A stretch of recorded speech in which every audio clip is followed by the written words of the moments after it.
Hello दोस्तों, नमस्कार। मैं विजय पूनिया और आप देख रहे हैं विजय एजुकेशन। आज हम बात करने आए हैं राजस्थान एएनएम कोर्स के एडमिशन फॉर्म के बारे में। जितने भी राजस्थान के स्टूडेंट हैं जिनको एएनएम कोर्स के बारे में जानना है, जिनको एएनएम में एडमिशन लेना है, उनके लिए ये वीडियो बहुत ज़्यादा यूजफुल रहने वाला है। सबसे पहले थोड़ा जान लो कि एएनएम है क्या। एएनएम बच्चों 2 वर्ष का एक डिप्लोमा कोर्स है और ये एएनएम कोर्स बच्चों कौन कर सकता है?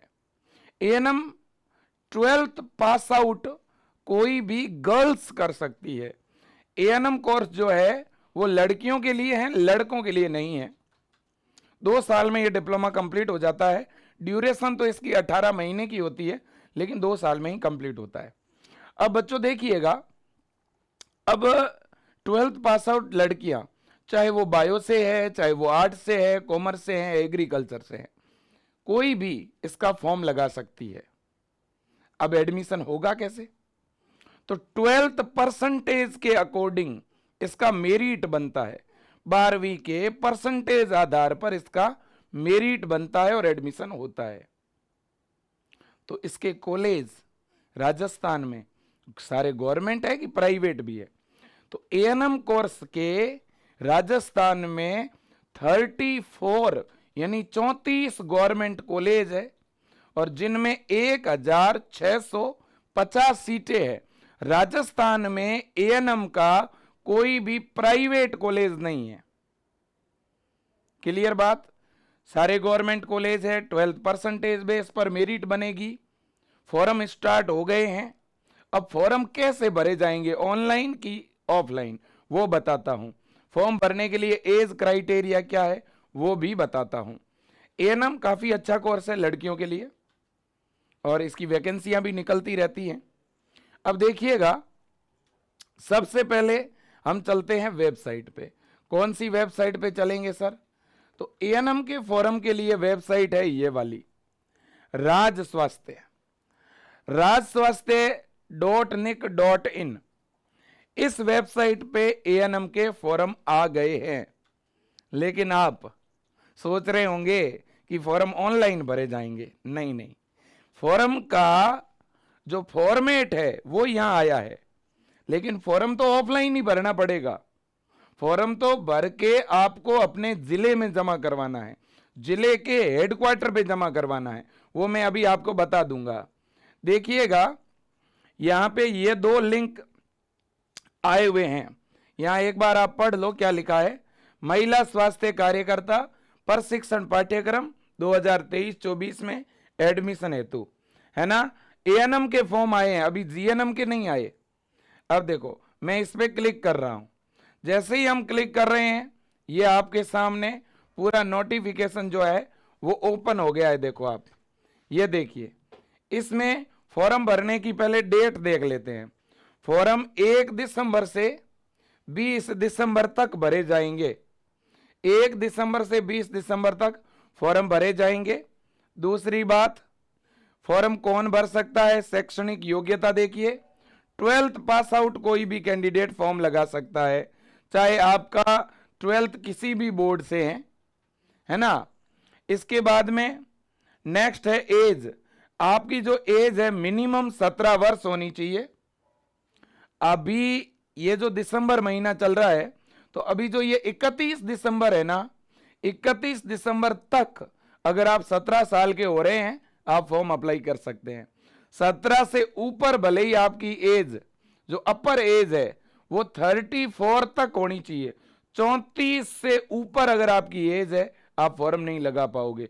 लेकिन एज की कुछ छूट भी दी हुई है। देखो, अनुसूचित जाति जनजाति, ओबीसी और एमबीसी, इनको एज में 5 साल की छूट दी हुई है। मतलब कि 39 39 साल तक की जो महिलाएं हैं, ओबीसी, एमबीसी, एससी, एसटी, इन 4 कैटेगरी की महिलाएं अगर एज 39 तक भी है तो भी फॉर्म अप्लाई कर पाएगी। और जनरल की जो बालिकाएं हैं उनके लिए एज है हाईएस्ट 34। Okay, total seat 1650। आरक्षण की बात तो हम पहले कर ही चुके हैं, मैंने पहले ही बता दिया। ये आपका 2 वर्ष का कोर्स है ना, ये देख सकते हैं। 18 महीने में ये कोर्स कंप्लीट हो जाता है, 6 महीने की इसमें इंटर्नशिप होती है। इस कोर्स में आपको स्टाई फंड भी मिलता है। स्टाई फंड का मतलब है कुछ पैसे आपको कॉलेज की तरफ से दिए जाते हैं जब आप पढ़ते हैं ना उस दौरान, मतलब आपकी फीस नहीं लगेगी। ओके, फ्री में होगा ये कोर्स आपका। छोटे मोटे चार्जेस लगते हैं वो भी रिफंड हो जाते हैं। चयन प्रक्रिया, अब देखो इसमें आपका सिलेक्शन कैसे होगा, क्या पूरे राजस्थान की एक साथ मेरिट बनेगी कि जिला स्तर पर मेरिट बनेगी? तो देखो इसकी मेरिट डिस्ट्रिक्ट लेवल पर बनती है, प्रत्येक जिले की अलग मेरिट बनती है, याद रखना। इसलिए एएनएम के जो फॉर्म है वो आपको ऑफलाइन भर करके अपने जिले में ही जमा कराना है। प्रत्येक जिले का जो बड़ा गवर्नमेंट हॉस्पिटल है उस गवर्नमेंट हॉस्पिटल के अंदर जो आपके चिकित्सा अधिकारी है उनके कार्यालय में फॉर्म जमा करवाना है। या तो आप पोस्ट ऑफिस के थ्रू फॉर्म भेज सकते हैं डाक के द्वारा, और या आप खुद व्यक्तिगत जाके फॉर्म जमा करवा सकते हैं। क्या सर हम कितने फॉर्म भर सकते हैं और फॉर्म की फीस क्या है? देखो आपको डाक घर से 20 रुपए का एक पोस्टल ऑर्डर लेना पड़ेगा। आपको डाक में जाना है पोस्ट ऑफिस में, वहां आपको 20 रुपए का एक पोस्टल ऑर्डर मांगना है। वो पोस्टल ऑर्डर आपको साथ में लगाना है। पोस्टल ऑर्डर कुछ नहीं, एक कागज का टुकड़ा होता है, उस पर लिखा हुआ है 20 रुपए। आप सोचोगे कोई बड़ा आता होगा लिफाफा या डिब्बा, नहीं, लिफाफा भी नहीं है, एक चेक होता है ना, चेक बैंक का, एक छोटा कागज की स्लिप होती है, उस पर लिखे होते हैं 20 रुपए, है ना। तो 20 रुपए का पोस्टल ऑर्डर आपको लगाना है।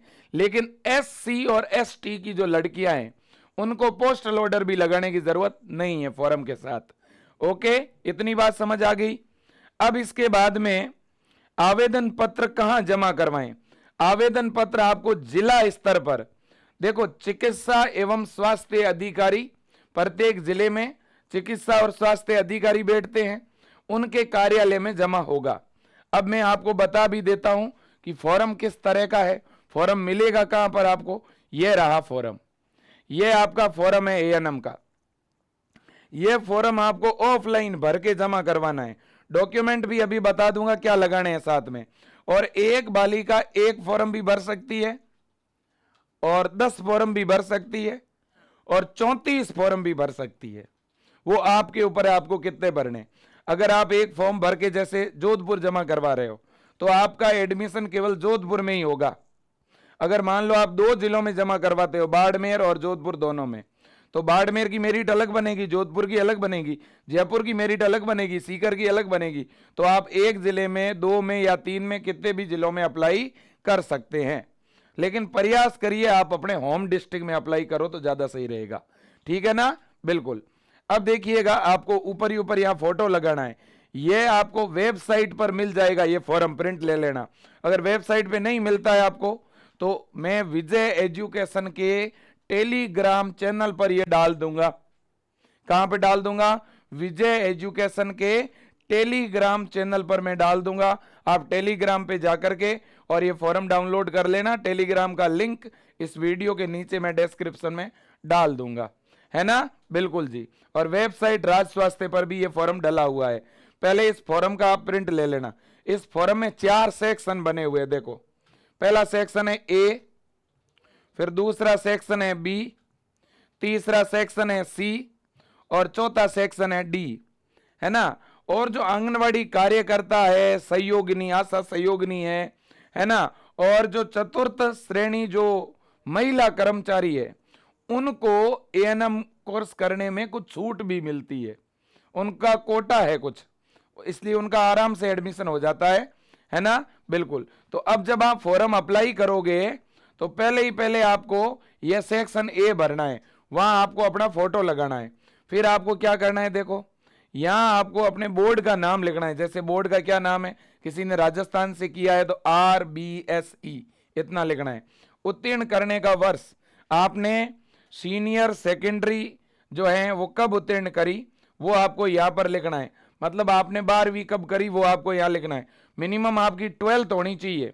देखो, तो यहां आपका वर्ष लिखना है, यहां 12वीं के रोल नंबर, यहां आपके टोटल पेपर कितने नंबरों का हुआ, मान लो 600 का हुआ तो 600, और प्राप्तांक यानी कितने नंबर आपके आए वो यहाँ लिखने हैं, और आपके 12th में परसेंटेज कितने हैं वो यहाँ लिखने हैं, है ना।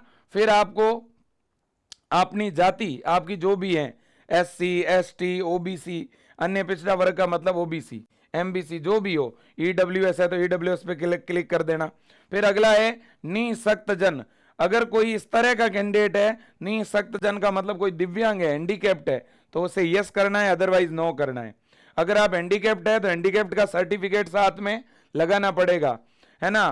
फॉर्म में साथ में एक तो 10वीं और 12वीं की मार्कशीट लगानी है, और अगर कोई हैंडीकैप्ड है तो हैंडीकैप्ड सर्टिफिकेट लगाना है, आपका जाति प्रमाण पत्र साथ में लगाना है, कास्ट सर्टिफिकेट। इसके बाद में क्या अभ्यर्थी विभागीय महिला चतुर्थ कर्मचारी है, अगर कोई विभाग के अंदर चिकित्सा विभाग में आप 4th ग्रेड कर्मचारी हैं तो भी आप यस कर सकते हैं, अदरवाइज नो। अगर आप है कर्मचारी तो उसका एक प्रमाण पत्र साथ में लगाना पड़ेगा। क्या अभ्यर्थी आंगनवाड़ी कार्यकर्ता या आशा सहयोगिनी है, अगर है तो हाँ कर देना, अदरवाइज नहीं कर देना। क्या मिलिट्री पैरा मिलिट्री पुलिस मृतक कर्मियों की विधवा, अन्य श्रेणी की विधवा, तलाकशुदा, अगर इनमें से कोई कैटेगरी है तो यस करना, अदरवाइज नो करना। अगर इस तरह की कंडीशन है तो आपको एक प्रमाण पत्र देना पड़ेगा।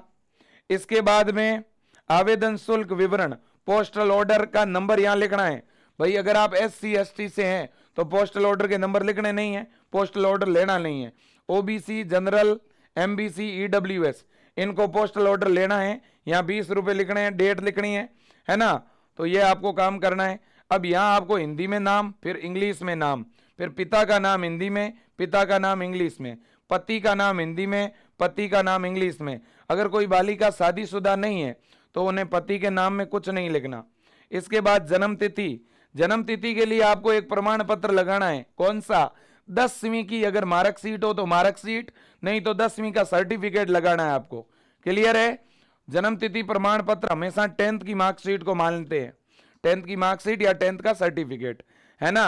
अब आपकी टोटल एज कितनी है वो यहां लिख देना, वर्ष माह दिन इसमें आप निकाल सकते हैं, एज निकालनी आप, ये कोई बहुत बड़ी बात नहीं है, ज्यादा नहीं तो कम से कम वर्ष लिख देना कितनी है।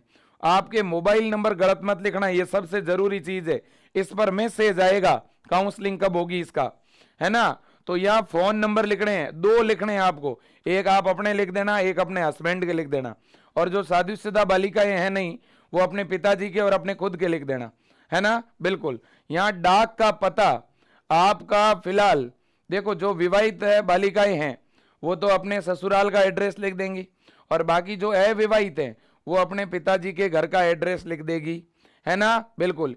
यहाँ बालिका को अपना साइन करना है ना। बिल्कुल जी। अब इसके बाद में आगे चलते हैं। अब ये है भाग स, ये किसको भरना है, केवल विभागीय महिला चतुर्थ श्रेणी आंगनवाड़ी आशा सहयोगिनी, है ना। केवल इस कैटेगरी में जो आती है उनको ये भरना है, बाकी को नहीं भरना, है ना। बिल्कुल।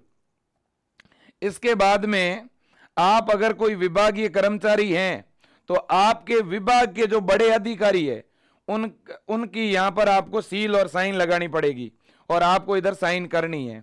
फिर है द पार्ट, यहां आपको अपना साइन करना है, इसमें लिखना है मैं, इसमें आगे आपका नाम, पुत्री पिताजी का, और शादीशुदा है तो आपके हस्बैंड का नाम लिखना है।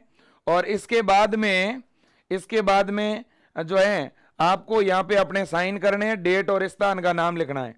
हाँ, अब इसके बाद में, और मैं नीचे स्क्रॉल कर रहा हूं, बस इतना ही काम आपको करना है ना। ये जानकारी बस इतनी ही भरनी है, इसके अलावा और कुछ भी नहीं। ये देखिए बस इतनी ही जानकारी आपको भरनी है, अपना प्रॉपर एड्रेस वगैरह आपने भर दिया। अब देखिएगा, अब अगर अपन बात करें, और मैं थोड़ा इसे नीचे स्क्रॉल कर देता हूं, है ना। फॉर्म भरने का तरीका मैंने बता दिया। अब ये वो जिले हैं जहां आप अपना फॉर्म जमा करवाओगे। याद रखना, फॉर्म आप कहां कहां पे जमा करवा सकते हैं, कौन कौन से जिले में नर्सिंग कॉलेज है। देखो फॉर्म के ऊपर एड्रेस क्या लिखोगे आप, देखो फॉर्म भरोगे, फॉर्म को एक लिफाफे में डालना है, लिफाफे पर एड्रेस लिखना है, मुख्य चिकित्सा एवं स्वास्थ्य अधिकारी अजमेर, जो अजमेर जमा करवाएगा वो अजमेर जमा करवा सकते हो, भीलवाड़ा, टोंक, नागौर, बीकानेर, इसके बाद चूरू, गंगानगर, हनुमानगढ़, भरतपुर, धौलपुर, करौली, सवाई माधोपुर, जयपुर प्रथम, अलवर, दौसा, सीकर। देखो अभी जो नए जिले बने हैं ना, अभी जो नए जिले बने हैं, क्या उन नए जिलों के अंदर जो कार्यालय बना हुआ है वहां जमा कराना है क्या?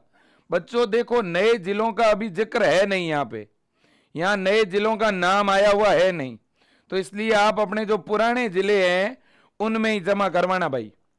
और जिले के आगे भी पुराने जिले का ही नाम लिखना जो पहले था। जो जिले का नाम आपके मूल निवास प्रमाण पत्र में है वही आपको लगाना है ना। तो देखो केकड़ी, प्रतापगढ़, पाली, जालोर, सिरोही, जैसलमेर, बाड़मेर, जोधपुर, डूंगरपुर, राजसमंद, चित्तौड़गढ़, बांसवाड़ा, उदयपुर, झालावाड़, बारा, बूंदी, कोटा, झुंझुनू, सीकर, दौसा, अलवर, जयपुर प्रथम, और ये सारी चीज आपके सामने है ना। और ये आपके कॉलेज है, टोटल 34 कॉलेज है ना। 34 कॉलेज में 1650 सीटें हैं, है ना। अब फॉर्म के साथ डॉक्यूमेंट कौन से लगाने हैं? फॉर्म भरने का तरीका मैंने आपको बता दिया। ऑफलाइन फॉर्म है, फॉर्म पूरा भरना है। भरने के बाद आपको अपने जिला हेडक्वार्टर पर फॉर्म जमा कराना है। आप खुद जा सकते हैं जमा कराने के लिए, अपने किसी रिश्तेदार को दे सकते हैं। जमा कहां करवाना है फिर से सुन लो।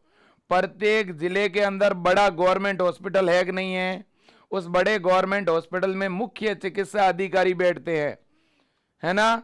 आप उनके कार्यालय में ले जाकर जमा करवाओगे।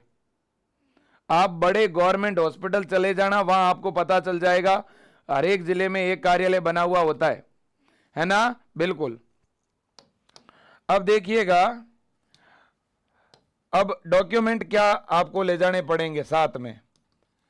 डॉक्यूमेंट अटैच करने हैं। ओरिजिनल कोई भी डॉक्यूमेंट साथ में नहीं देना है आपको फॉर्म के, कोई भी डॉक्यूमेंट ओरिजिनल नहीं देना है। डॉक्यूमेंट की फोटोकॉपी देनी है। आप फॉर्म 2 जिलों में भर सकते हैं, 3 में भी भर सकते हैं।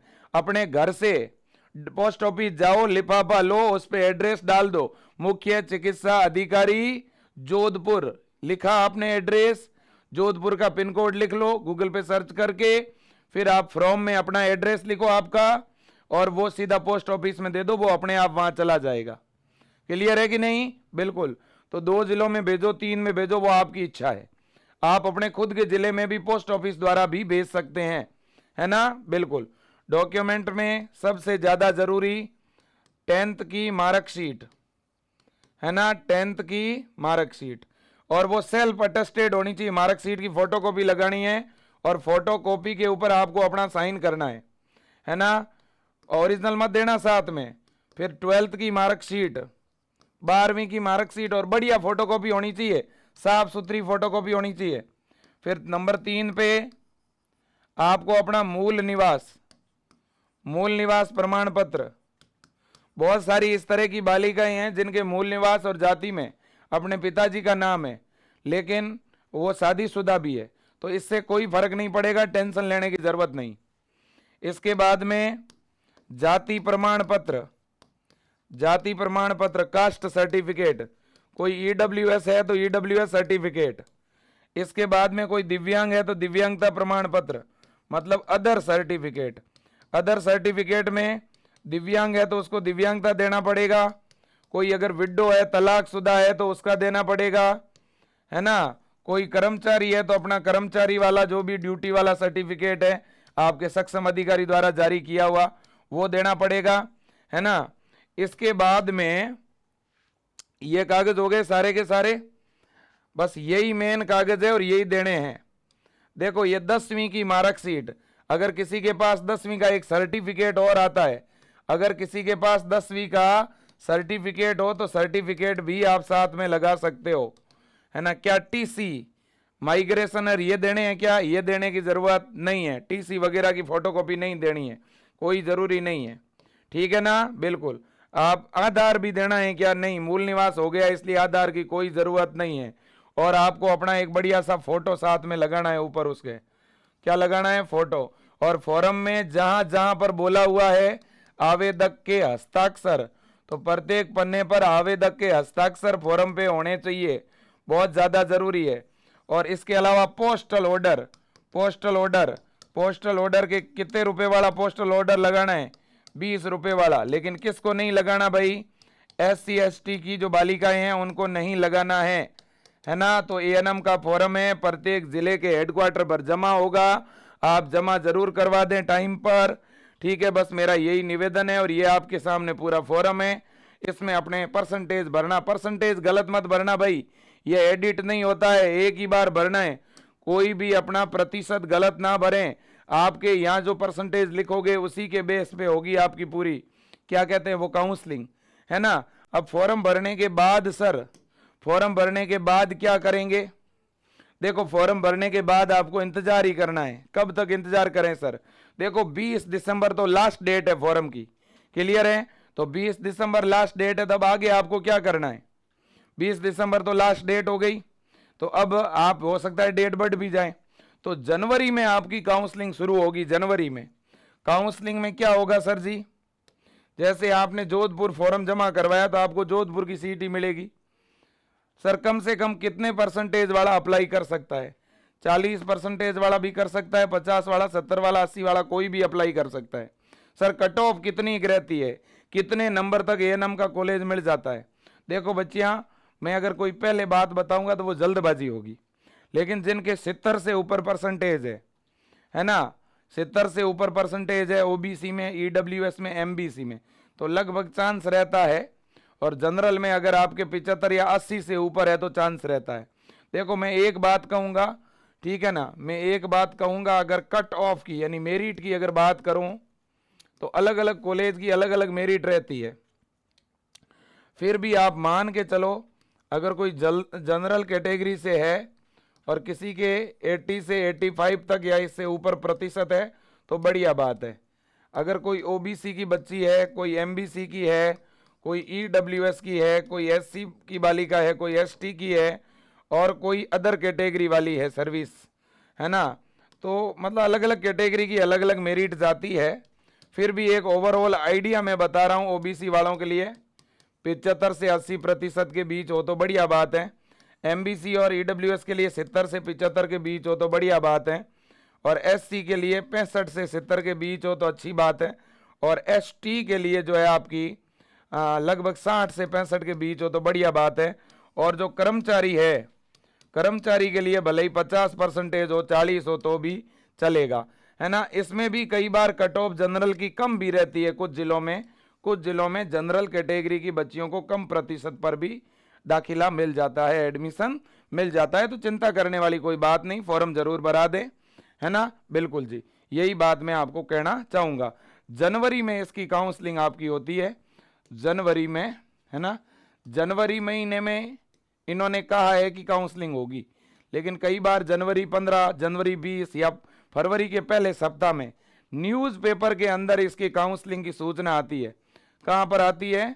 न्यूज़पेपर में। क्या सर हमें जिले हेडक्वार्टर पे जाना पड़ेगा? आपको कहीं नहीं जाना, है ना। न्यूज़पेपर में कटिंग आएगी, एक मेरिट लिस्ट आती है न्यूज़पेपर में, कैटेगरी लिखी होती है OBC, MBC, इस तरह से न्यूज़पेपर में ऐसे जिले वाइज, डिस्ट्रिक्ट वाइज जितनी भी बच्चियां फॉर्म भरती है ना, उनकी फिर जिले वाइज ऐसे एक मेरिट लिस्ट जारी होती है ना। और इस तरह की एक मेरिट लिस्ट जारी होगी। और फिर अगर आप मान लो जनरल की मेरिट लिस्ट ऐसे जारी हो गई 78 से लेकर के, उन्होंने कहा 78 से ऊपर जितनी भी है, ठीक है, उन बच्चियों को आना है, तो फिर आपको जाना पड़ता है। एक डेट दी जाती है ना, कि भाई इस डेट से इस डेट के बीच में जितनी भी बाड़मेर के लिए जिन्होंने फॉर्म भरा या जोधपुर के लिए जिन्होंने फॉर्म भरा है उनको आना है। एक परसेंटेज बता देंगे वो फिक्स, उस परसेंटेज के बीच जिनके नंबर होंगे उन लड़कियों को बुलाया जाएगा। अगर फिर भी सीट खाली रह जाएगी तो वो और दोबारा बुला लेंगे, ठीक है ना। बिल्कुल, तो इस तरह का सिस्टम चलता है। बाकी ANM में कोई फीस लगती नहीं है और गवर्नमेंट कॉलेज है, प्राइवेट कॉलेज है नहीं। ये कोर्स लड़कियों के लिए है, केवल 12th पास आउट लड़कियां ही फॉर्म भर सकती है ना। बिल्कुल। और एक बात मैं आपको और बता दूं, ANM में आप एडमिशन जरूर ले लीजिए। और हाँ, अगर कोई ANM कंप्लीट की हुई बालिका है, महिला है, तो राजस्थान के अंदर एक ANM की भर्ती भी आई हुई है और विजय एजुकेशन ऐप के अंदर हम ANM की तैयारी भी कराते हैं। थोड़े समय के बाद हम ANM फर्स्ट ईयर और ANM सेकेंड ईयर की क्लासें भी विजय एजुकेशन ऐप में चालू करेंगे। हम चाहते हैं हमारे जो दूर दराज इलाके की जो बच्चियां हैं, जो महिलाएं हैं, वो पढ़ें, वो आगे बढ़ें, वो मेडिकल क्षेत्र में आएँ, आने वाला समय नर्सिंग फील्ड का है, आने वाला समय मेडिकल फील्ड का है, अच्छा कोर्स है, आप जरूर करिए, मैं तो यही कहूँगा। ठीक है, आपके परिवार में भी अगर कोई भाई, आपका कोई रिलेटिव है जो बीएससी नर्सिंग करना चाहता है, पैरा मेडिकल करना चाहता है, जीएनएम करना चाहता है, तो अपन उन बच्चों को पढ़ाते हैं विजय एजुकेशन ऐप में। ठीक है ना, तो ऐसा कोई भी हो तो आप विजय एजुकेशन के बारे में जरूर बताना। हम लोग आपके लिए काम कर रहे हैं, लगातार आपको गाइड कर रहे हैं, लगातार आपको सूचना दे रहे हैं। हम चाहते हैं हमारी बच्चियां, हमारी बेटियां, हमारी बहनें आगे बढ़े, बस हम ये चाहते हैं। और मैं अभिभावकों को भी कहूँगा कि आप अपने बेटियों का फॉर्म जरूर भरवाएं, ये मेरा विशेष निवेदन है। और आपको कोई दिक्कत होवे तो मुझे बताना कमेंट बॉक्स में, मैं और वीडियो बना दूंगा। थैंक यू, जय हिंद और वंदे मातरम।